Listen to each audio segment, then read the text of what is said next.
Good evening, and thank you for tuning in. On behalf of all of us at the locally based, independently owned bookstore, Books on Books in Miami, Florida, in partnership with the Miami Book Fair, it's my pleasure to welcome you to a virtual evening with Nouriel Roubini to discuss his new book, MegaThreats: 10 Dangerous Trends That Imperil Our Future and How to Survive Them, published by our friends at Little Brown and Company.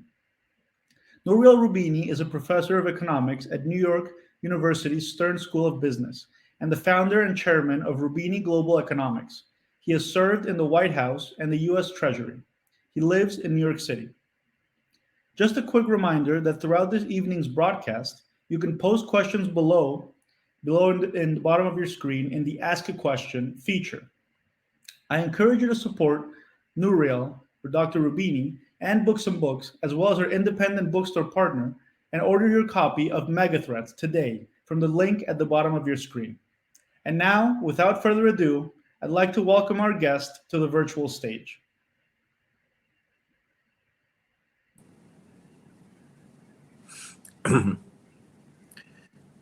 Hello, everyone. Good evening. It's a really pleasure and honor to be able to present some of the ideas in my new book, MegaThreats, to you. I'll speak for a little while, but I enjoy actually interaction, and I understand we're going to have a Q&A session, so look forward to answering the question you might have. So the title of the book is MegaThreats: 10 Dangerous Trends That Imperil Our Future and Us to Survive Them. It's about mega. Mega is big, huge, not meta, not MAGA, mega. And it's about threats. There was a book in the 1980s by a futurist, John Nasbitt, titled Mega Trends, on how technology is going to change the world for the better. My book is about the mega threats that risk to destroy our economy and the world at large. I am an economist, and usually economists believe in what is referred to as comparative advantage, meaning keep to your knitting and speak about things you know about. And I've been an expert of, for example, economic cycles and financial crises. I was one of the very few economists that predicted the global financial crisis of 2007, 2009. That's why I even have the nickname of being Dr. Doom. And my last book, Crisis Economics, was on the global financial crisis and broader financial crisis throughout history. So, of course, I'm an expert of economic, financial, and monetary threats and risk. And I've spent the last few decades researching them and writing about them, and even involved in policy in Washington at the White House and Treasury, resolving some of these financial crises. But as I looked at the world, I realized that in addition to the traditional and non-traditional economic and financial threats, and there are very severe ones, there are many other ones that we have to worry about today. And they're all interconnected with each other. I identified 10 mega threats. Each one of them affects the other and is affected back. So think of it as being a 10 by 10 matrix where everything is interconnected. Now, what are these other threats? And I'll go back to the economic and financial ones in a few minutes. First of all, we live in a world in which there is now geopolitical threats. There's a group of countries, China, Russia, Iran, North Korea, and some of their allies like Pakistan, Cambodia, and others, that challenge the economic, social, monetary, political, military, and geopolitical order that the US, Europe, and the West created after World War II. They don't accept it. That's why they're called revisionist powers that in different way challenge the thing. We have a new Cold War, as I discussed in chapter 9, between the West and these powers. And this Cold War is getting colder. And there are even debates on whether this Cold War eventually could become a hot war, literally a conflict between the West and these major powers. I just spent the weekend in Washington last weekend at the annual meetings of the World Bank and the IMF. and there were speakers in public and even in private, former national security folks who have worked on these things for decades, who worry about this conflict, about eventually a hot war between US, Europe, and the West on one side, China, Russia, Iran, North Korea on the other. Some people even say that maybe World War III has already started. It started in Ukraine, where the brutal attack of Russia now could lead to use of unconventional weapons, like tactical nuclear weapons on the field, or an expansion of this conflict beyond Ukraine that may involve the US and other NATO members. Those are the kind of risks that we have to worry about, for example. So we are in a geopolitical depression, and that geopolitical depression is going to lead to a fragmentation of the global economy, balkanization of global supply chains, decoupling between US and China and other of these powers, a fragmentation and division of the global economy after decades of integration, of trade, and of globalization. It will have significant negative economic impact on economic growth and on inflation. There are also other important, of course, risks in addition to the geopolitical one. There are environmental risks, and everybody is aware of the damage that global climate change is doing to the planet. We are on the way to literally damage significantly the planet unless we stop global climate change and greenhouse gas emissions that have been rising over and over again. That's another major mega threat. Another mega threat is coming from health factors, global pandemics.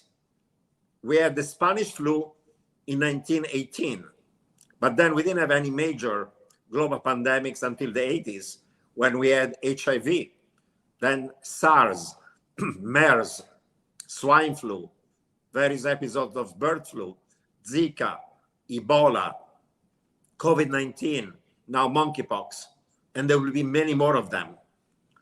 And as I said, that these threats are interconnected, and while studying and researching, I found out there is a relation between global pandemics and global climate change. Because as we destroy animal ecosystems, those animals that carry pathogens like bats or pangolins get closer to livestock animals and to human beings. That's why they're called zoonotic diseases that transfer from animal to animal and then to human.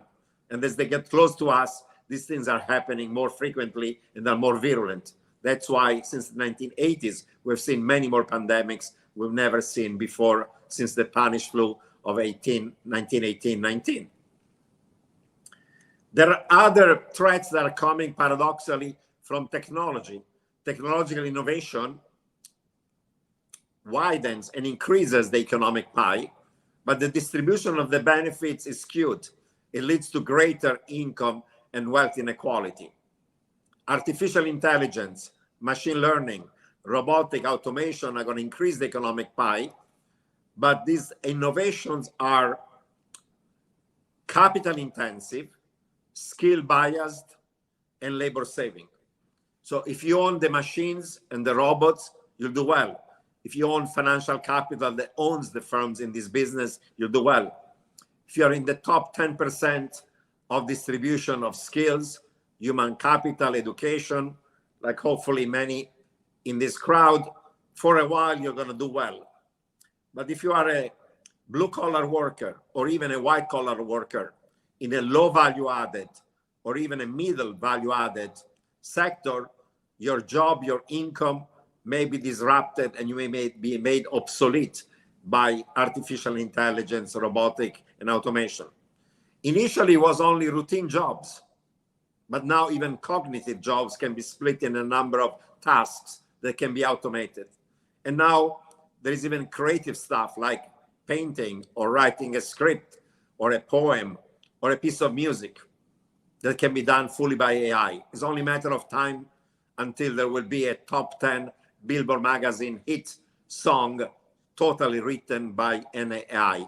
That's the future we're facing right now.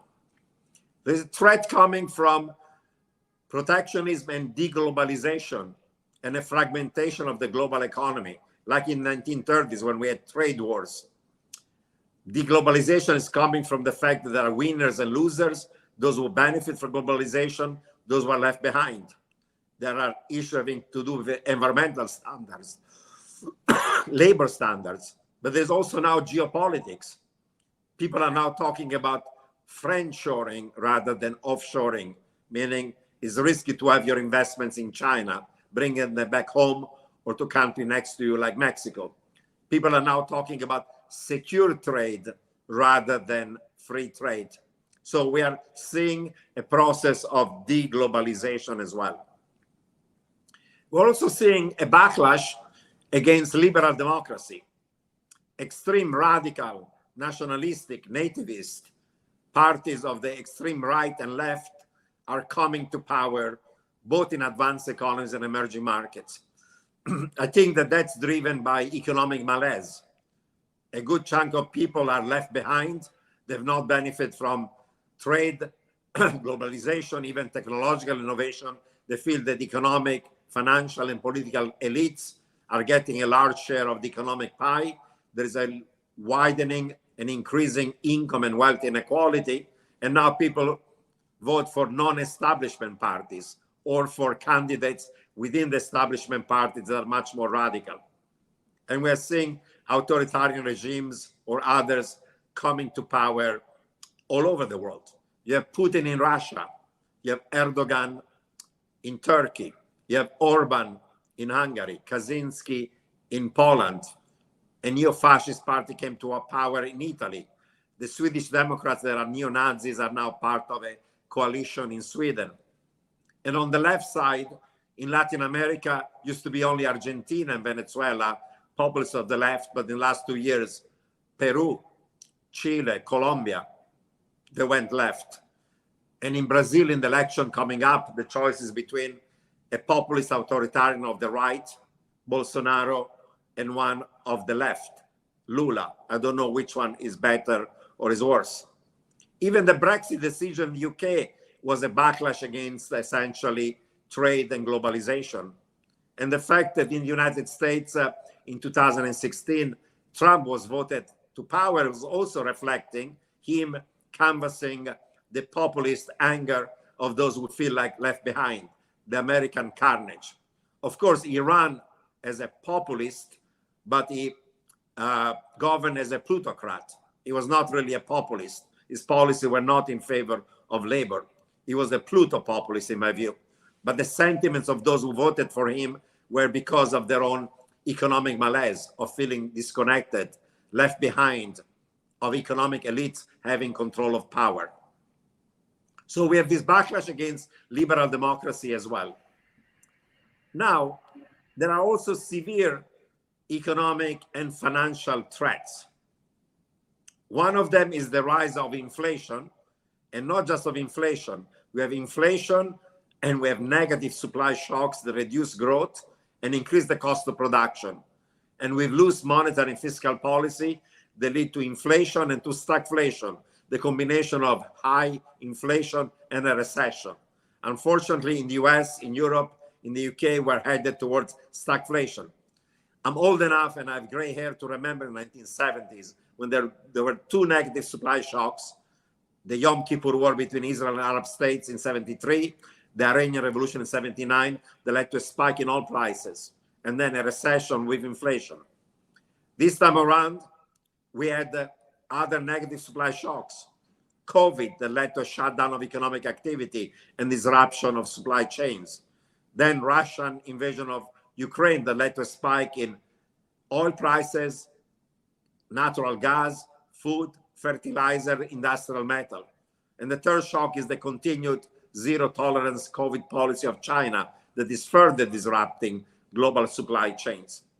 We also had not only bad luck, but also bad policies causing this inflation. Monetary, fiscal, and credit policy and easing was excessive, too much compared to what it should have been. So it was a combination of bad luck and bad policies.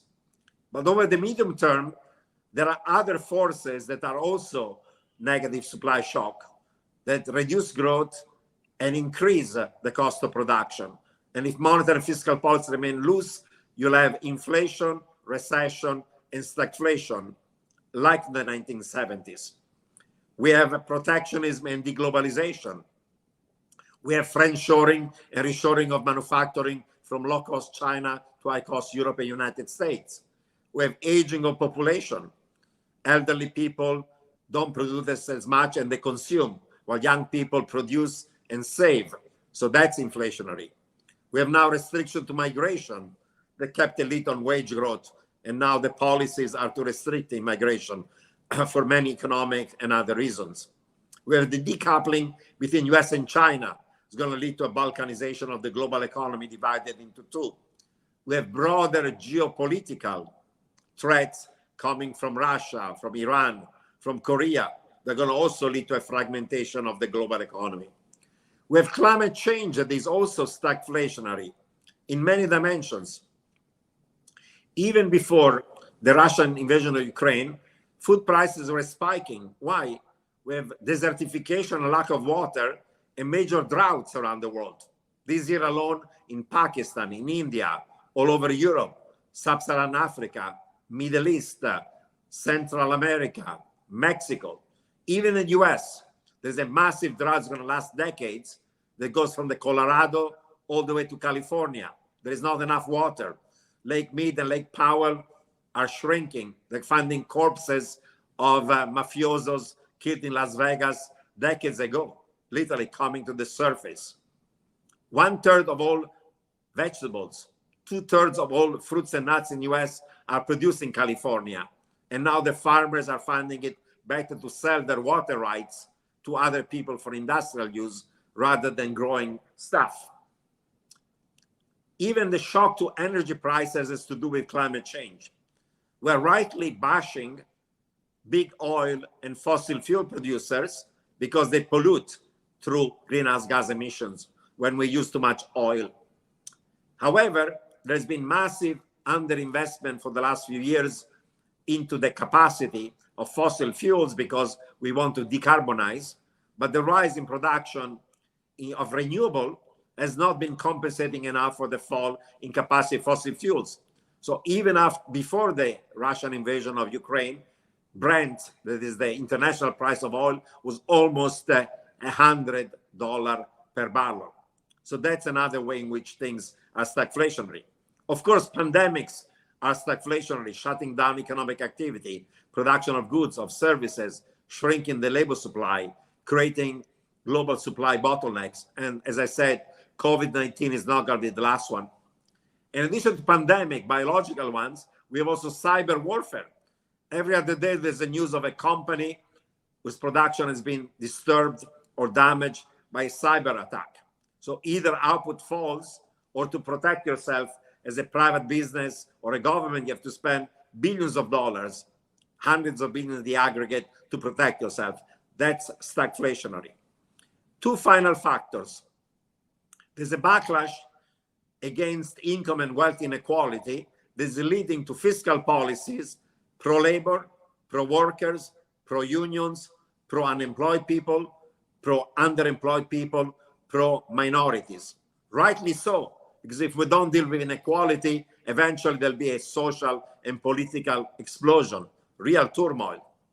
However, these fiscal policies that are pro-labor and workers are going to increase the reservation wage. They're going to increase the wage price spiral. They're going to give more power to workers. That's good for them, but that feeds into the inflation and inflation expectation. Finally, we're weaponizing the US dollar for national security reasons, rightly so, because we want to punish Russia, Iran, Ukraine. We started trade and even technological sanctions against China that are becoming worse. But that may lead to de-dollarization, the dollar losing its reserve currency role. If that happens, you could have a free fall of the dollar that is inflationary.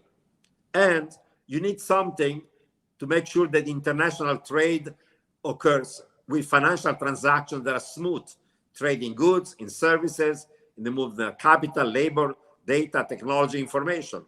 If we throw sands in the wheel of the international trading system through sanction, those friction increase cost of production, cost of transportation, and they're also stagflationary.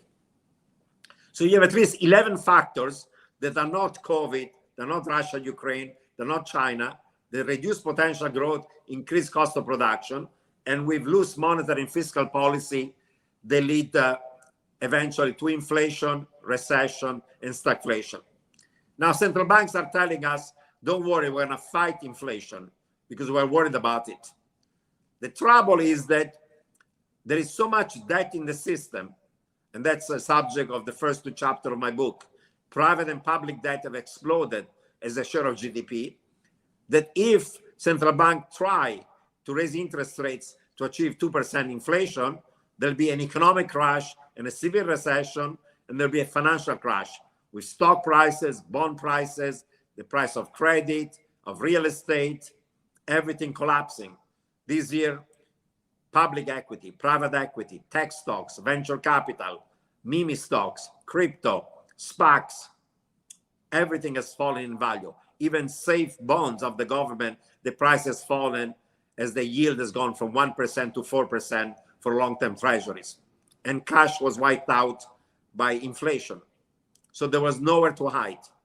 So I worry that central banks are now talking tough and they say we're going to achieve 2% at any cost, but you'll have an economic crash and a financial crash. And when that occurs, there will be in a debt trap. There is so much debt that the attempt to fight inflation causes an economic and financial crash. They're going to wimp out. And once they wimp out and print money, like it happened in the UK, given reckless fiscal policy, then you will have a de-anchoring of inflation and inflation expectation. So the great moderation is over, and an era of great stagflationary instability and debt crisis is upon us. It's worse than the 70s. In the 70s, we had negative supply shocks, but we had low levels of debt in advanced economies, less than 100% of GDP, private and public. Today is 420. So we had a severe recession, but we didn't have a debt and financial crisis.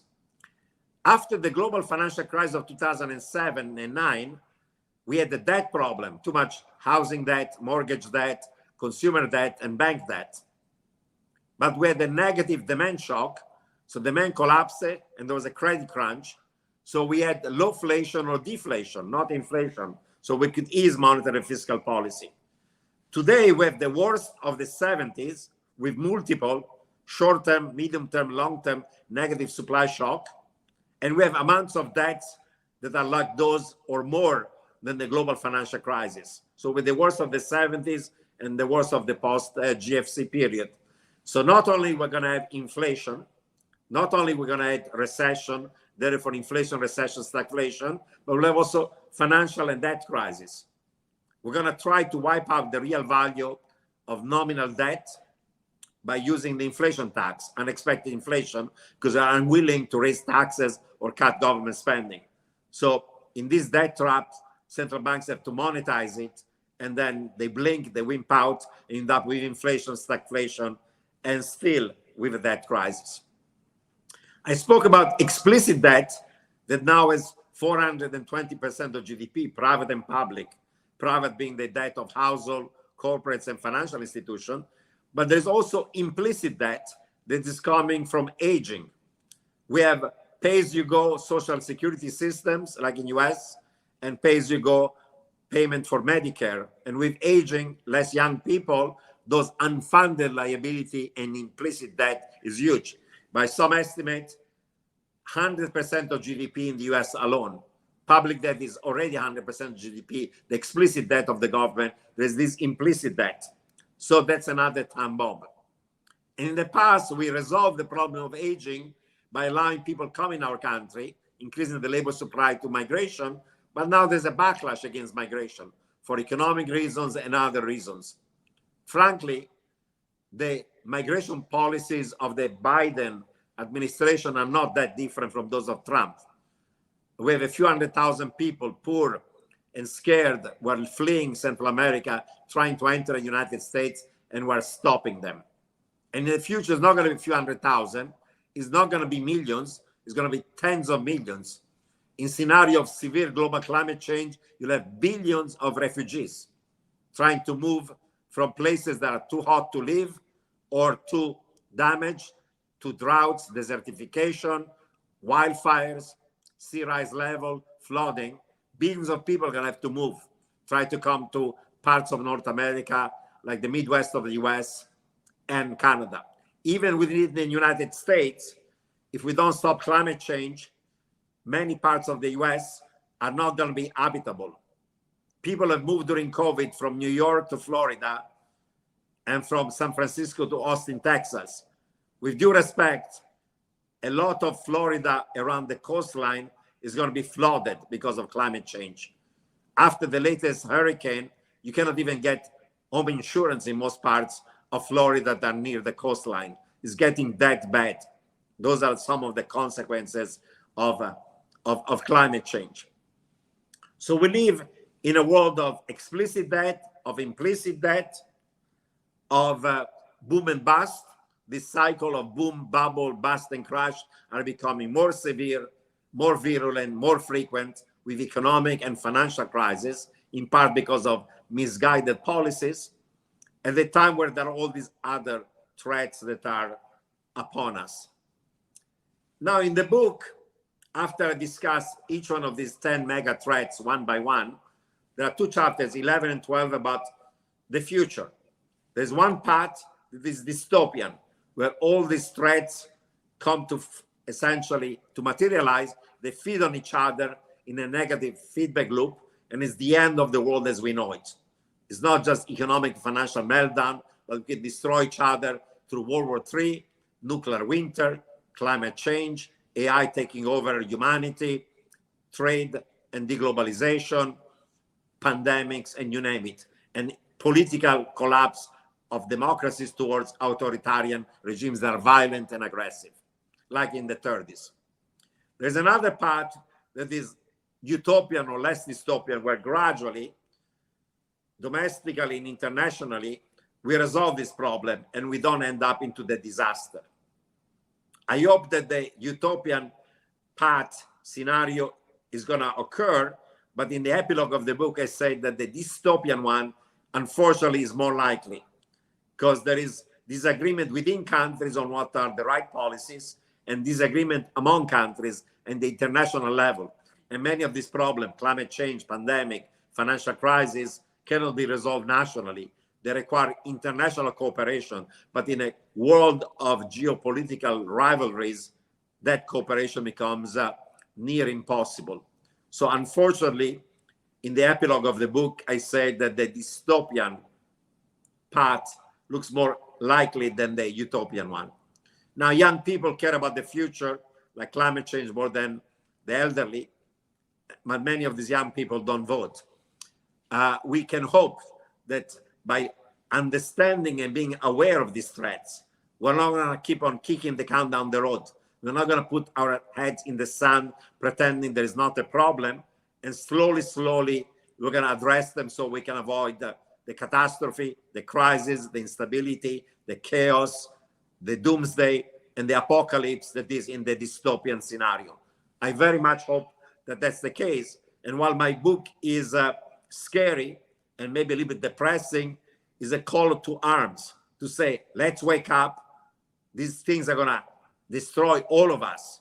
There's nobody that individually can survive and thrive when you have collective catastrophe. And then we have to unite within countries and across countries for the common good. So while it is depressing on one side, is a call to action to stop kicking the can down the road. On climate change, there is too much greenwashing, green wishing, green fig leaves. A lot of this ESG is just talk and no action. We need to change individual actions, collective actions, government actions, and private sector action to save this world. Maybe I'll stop here and I'll open it to Q&A. That's great. Thank you so much for your really important and just really powerful talk, Dr. Roubini. Thank you. Yeah, so we have some really good questions. So I'll start with, let me think. Okay. So a question. Do you think that technology is to blame for the decreased amount of cooperation within nations? Well, technology for the last 150 years has been a positive force for economic welfare because it has increased the economic pie. And the fact that we are middle class to upper class, or poor countries that were very poor like China and India are now reaching middle income levels and so on, in part is economic reforms, better institution, but in part using technologies to increase productivity of workers and generate economic activity, mining, agriculture, industry, services. However, as I pointed out, technology unfortunately increases income and wealth inequality because it's capital intensive, skill buys, labor saving. And today, technology has become the last frontier of the rivalry between great powers. Because there is a sense, in the past, technology was a positive sum game.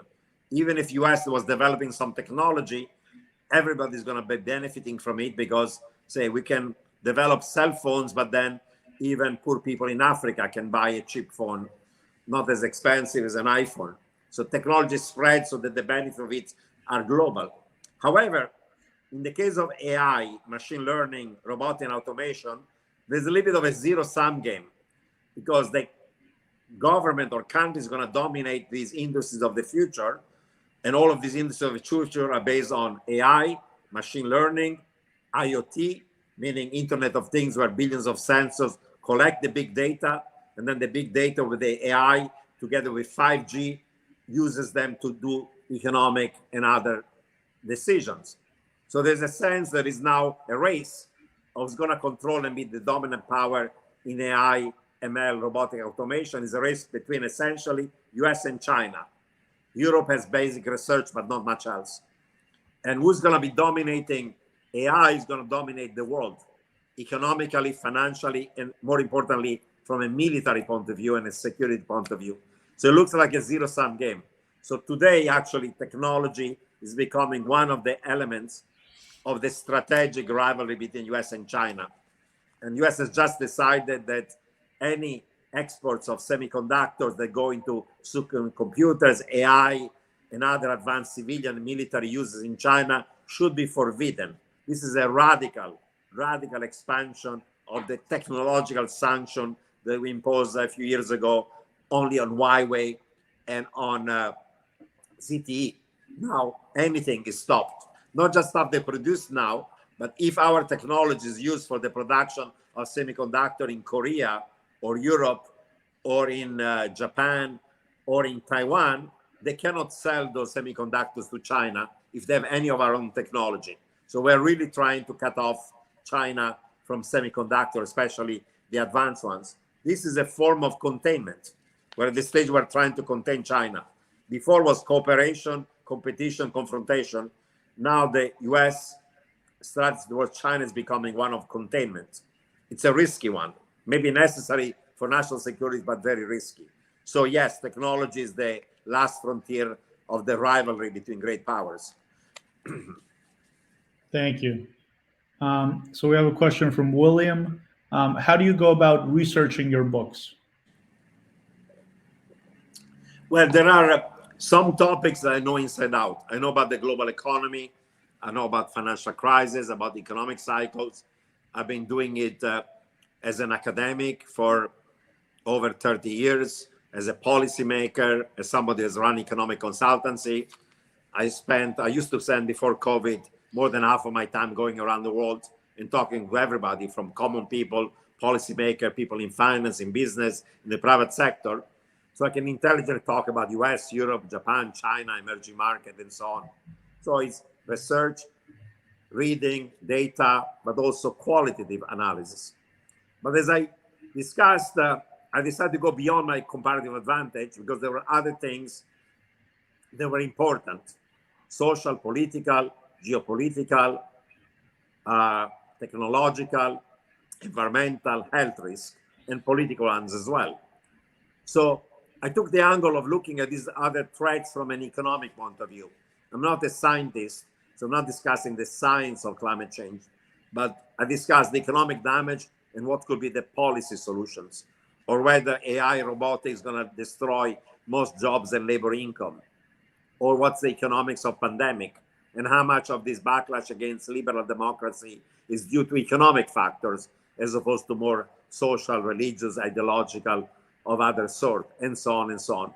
So I had to do, for this book, as opposed to my previous one was literally on something that I knew for decades, I had to do more work and read a lot about climate change, about geopolitics, about the social political instability, about health, about the environment, and topics about AI, technology, and automation.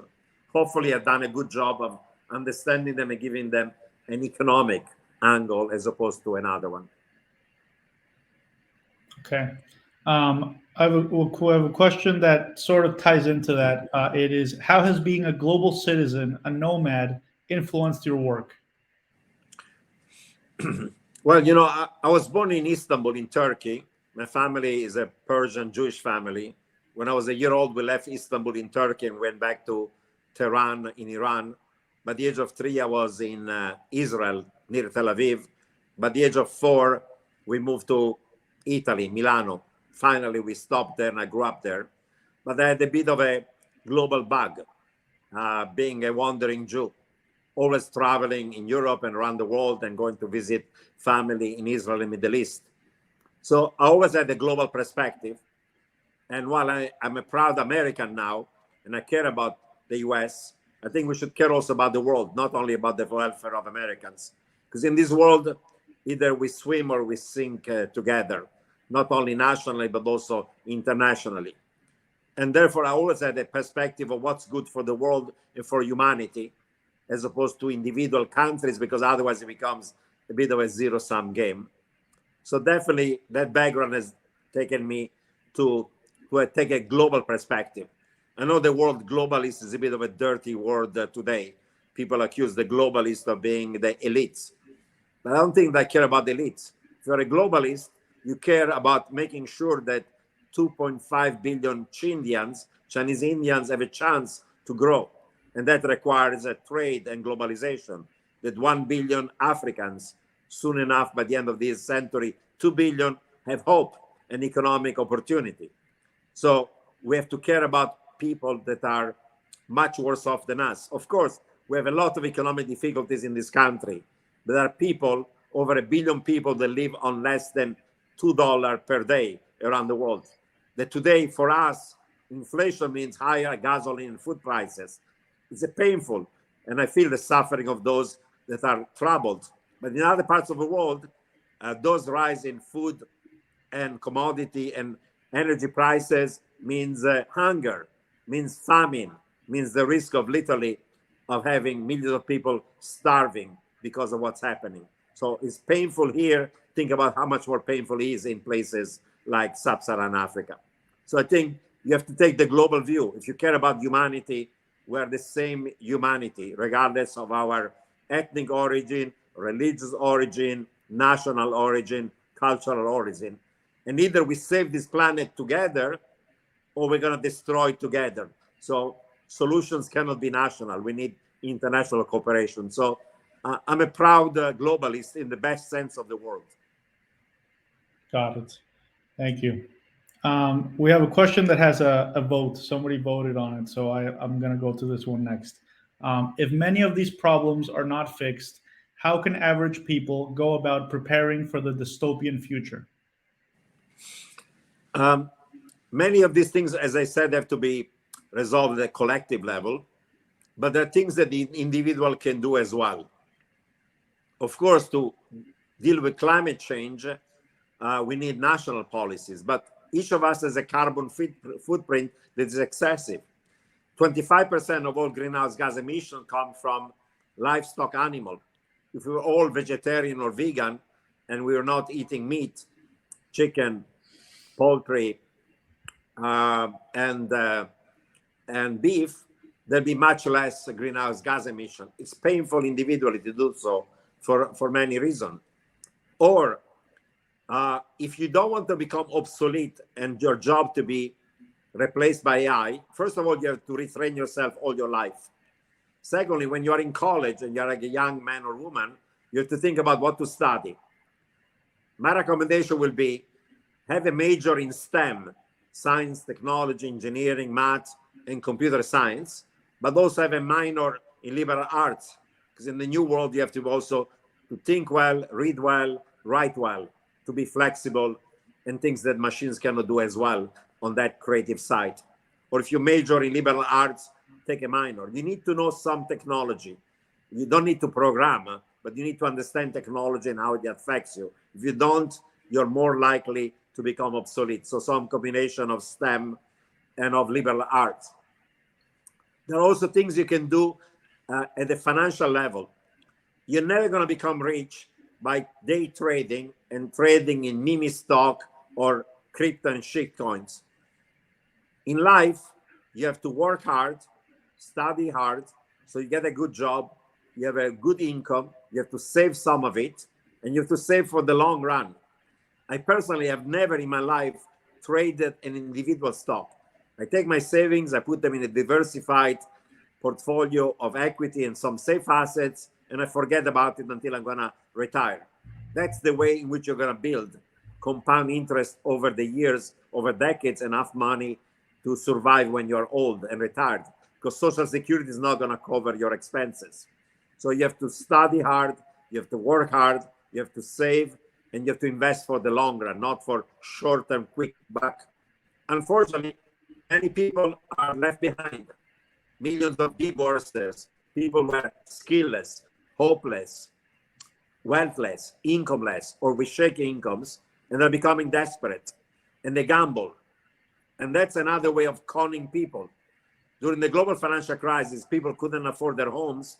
We told them, hey, borrow mortgages, extract equity from your home, and create a bubble, even if you don't have any equity, and then it went crashing. They call it democratization of finance, but actually led to people, millions of people losing their homes. This time around, we're telling them, we give you a COVID check, go and gamble on Robinhood. And people in Congress got upset when Robinhood limited leverage. They said, why do you limit and restrict what people can do with meme stock? As if you could become rich with meme stock. Because meme stock have collapsed now by 70%. Cryptocurrency have collapsed by 80% since the peak of last November. Those SPACs have gone bust. And all sorts of other speculative bubble have gone bust. So you need to do things at the individual level in terms of reducing your carbon footprint, study the stuff that's not going to make you obsolete, and invest for the long run among things you can do individually. Of course, many problems have to be resolved at the national, international level, but everybody has to do their own share at the individual level. Okay, we have a question that you might have already answered, but it also got a vote, so I'm going to ask it. And it has to do with what you were saying. So if you have money to put to work today, where might you look to invest? Well, this year, you lost money on public equities. You lost money on private equity. You lost money on growth stocks and tech stocks that fell more than S&P. You lost money on credit instruments. Public REITs that represent real estate have fallen 30%. If you kept cash, your nominal wealth has not been reduced, but 8% inflation has eroded by 8% the real value of your cash.